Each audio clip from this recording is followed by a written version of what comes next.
ஒரு அழகான காட்டு பகுதியில் முன்னொரு காலத்தில் ஒரு சிங்கம் ஒன்று வாழ்ந்துக்கிட்டு வந்துச்சான்.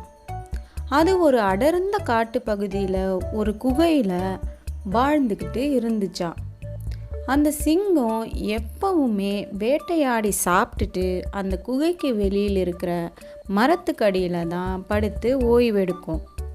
அப்படி ஒரு நாள் நல்லா சாப்பிட்டுட்டு அந்த மரத்தடியில் நல்லா தூங்கிட்டு இருந்துச்சு.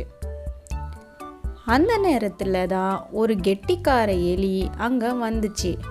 சிங்கம் தூங்குறத கூட பார்க்காம அது மேலே ஏறி ஜாலியாக விளையாடிக்கிட்டு இருந்தது. தூக்கத்தில் இருக்க அந்த சிங்கம் தூக்கம் கலைஞ்சி எழுந்திருச்சு.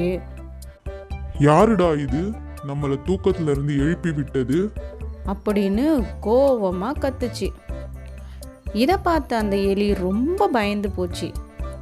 இதை பார்த்த அந்த சிங்கம், நீ தான் என் தூக்கத்தை கலைச்சியா அப்படின்னு கேட்டுச்சு. அந்த எலி பயத்துல ஆமாம் அப்படின்னு தலையாட்டுச்சு. உடனே அந்த எலியை தாவி பிடிச்ச அந்த சிங்கம், உன்னை கொல்லாம நான் விட மாட்டேன் அப்படின்னு சொல்லுச்சு. ரொம்ப பயந்த அந்த எலி, சிங்கராஜா என்னை தயவு செஞ்சு எதுவும் செஞ்சிடாதீங்க, என்னை மன்னிச்சிடுங்க, நான் வாழ்நாள் முழுவதும் உங்களுக்கு நண்பனாக இருக்கேன், என்னை மன்னிச்சிடுங்க அப்படின்னு சொல்லுச்சு.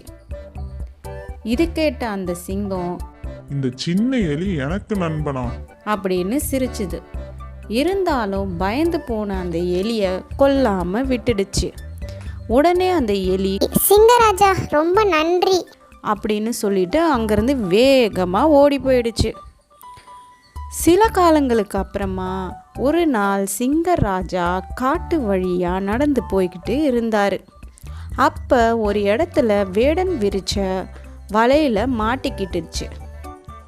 அடடா, தனிய ஆளா இப்படி மாட்டிக்கிட்டோமே, நம்மளை யாரு பார்த்துமான்னு ரொம்ப வருத்தப்பட்டுச்சு அந்த சிங்கம். இதை அந்த வழியாக போன குட்டி எலி, அடடா நம்ம சிங்கராஜா ஆபத்தில் இருக்கிறாரேன்னு வேகமாக ஓடி வந்துச்சு. அட, நம்ம உயிரை காப்பாற்றின நண்பரான இந்த சிங்கராஜாவை நாம் காப்பாற்றியே ஆகணும். அதுக்கிட்ட போயிட்டு வேடனோட வலையை தன்னோட குட்டி பல்லால் கடிக்க ஆரம்பிச்சது. கொஞ்ச நேரத்திலேயே அந்த வலையை கடிச்சு சிங்கத்தை விடுவிச்சிருச்சு. அதுக்கப்புறமா அந்த சிங்கமும் எலியும் நல்ல நண்பர்களாக வாழ்ந்துட்டு வந்தாங்க.